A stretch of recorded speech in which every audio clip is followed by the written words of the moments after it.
What's up, guys? How we doing, Cooksy Mob? A week off? Not really, guys. We got Loretta Lynns. Loretta Lynns is one of the biggest, if not the single biggest, I think, well, hands down, it is the single biggest amateur event of the year. And we're going to talk a little bit about it this week.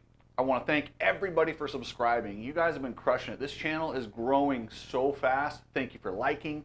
Thanks for all the comments. Thanks for subscribing.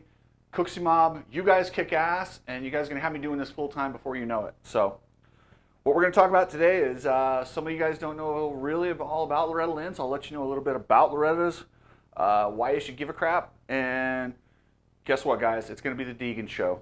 The Pro-Am classes aren't quite as important as they used to be thanks to the new rule. We'll get into that. And I want to introduce Complete Racing Solutions and their new team, the new partnership with Cooksy Media.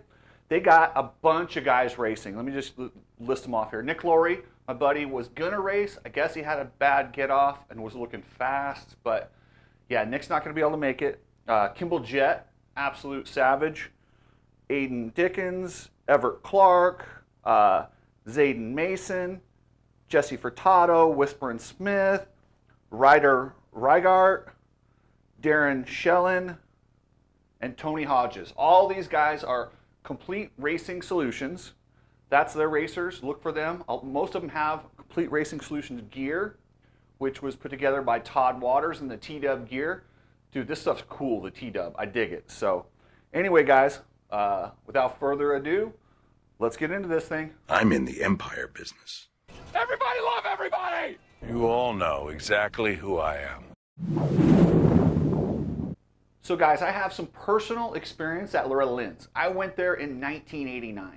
Yes, I know it was an eternity ago, but that was just a few short years after Big Dave Coombs, not to be confused with the current Davey Coombs Jr. This was Dave Coombs Sr., created this event. And Dave Coombs Sr. was an absolute badass. I mean, he built this event to have a true amateur national championship, something we could call our own and amateurs could strive for every year, and qualifiers, his vision. And the thing that I really liked about Big Dave Coombs is Big Dave Coombs was from the working class. Big Dave understood the families that stuffed the bike in the trunk of the car or the back of the, and just had one bike. Like, he got it. The event catered a lot more towards that than it does now. Davey Coombs Jr., who runs it now with his sister, I'm sorry, they're second generation wealth.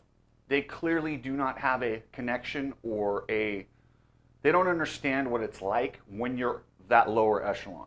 So it's a lot different than it used to be. Still a great event. Still the largest amateur event there is. Still incredibly fun if you can go.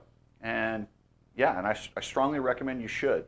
The coverage is absolutely amazing, And if you go to, it's Racer TV, Weege and Kevin Kelly. Honestly, if you just want to listen to it while you're driving around, they are absolutely hilarious. I swear Kevin Kelly missed his calling. He should have been a comedian. He's that funny.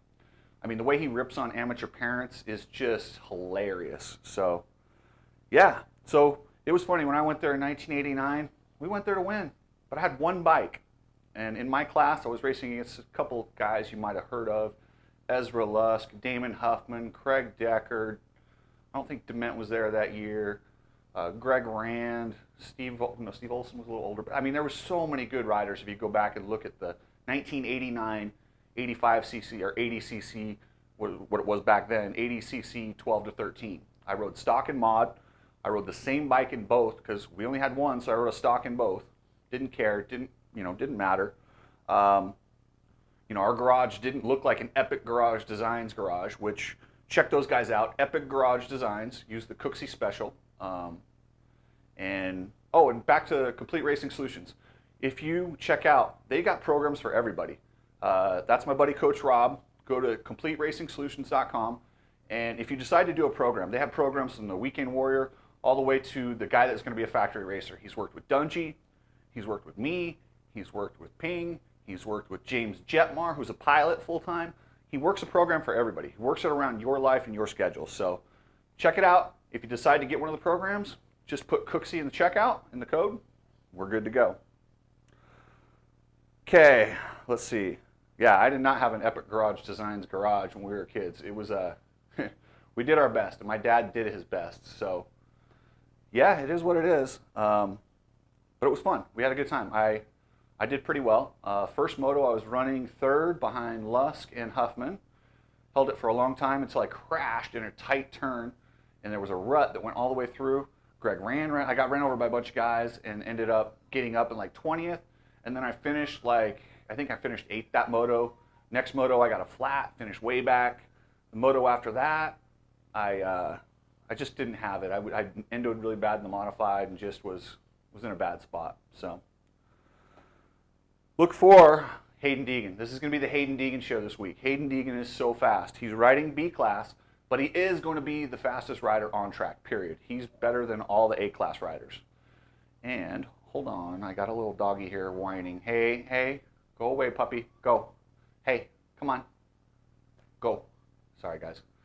Had to get my dog. My daughter got a new half Chihuahua, something else. We rescued it. So anyway, Deegan will be the fastest guy. The pro class, the Pro-Am and the A class is a little bit devalued, but it's devalued for a good reason. It's devalued because they let these guys race pro ahead of time. So if they don't do so good at Loretta's, no big deal. You got a couple opportunities to go out and show your stuff and still get a ride. So if you just win this A class, doesn't necessarily mean you're going to get a ride. I do like that they've spread it out, and it helps kind of give these teams a little bit more time to evaluate the riders. It's crazy too at this event. What it was when I was there was a lot of people camping. There was a few motorhomes and there was some big rigs and stuff, but it was genuinely camping, hanging out. The campgrounds were set up perfectly for making them into pits. Nowadays, it seems like everybody's got a hauler, everybody's got a $100,000 pit rig. And by the way, our partner, Revolution Off-Road, if you want to make one of those Razors or Can-Ams or something, bling, put $100,000 into it, go see revolutionor.com and check those guys out. That said, you can do all that you want. You can have the biggest pit set up, the biggest canopy, never fails. Every year, some kid comes out of the woodwork that doesn't have a ton of money that we go, dang, and maybe they picked themselves up some sponsorship. The year I was there, it was Bad Billy Fosnock. In the stock A class, he heads up beat Mike Brown. Yeah, the same Mike Brown that won, national championships, GPs, like the Mike Brown that still dominates, who's a complete savage to this day. That Mike Brown, Billy Fosnock, straight up came out of the woodwork, nobody heard of him, and smoked him. Well, I wouldn't say smoked him, he beat him, but they battled like this epic battle. Then there was this weird guy, this guy from Northern California by the name of Steve Lamson. I'm not sure if you heard of him. He only got 2 national championships in the 125 class for Team Honda.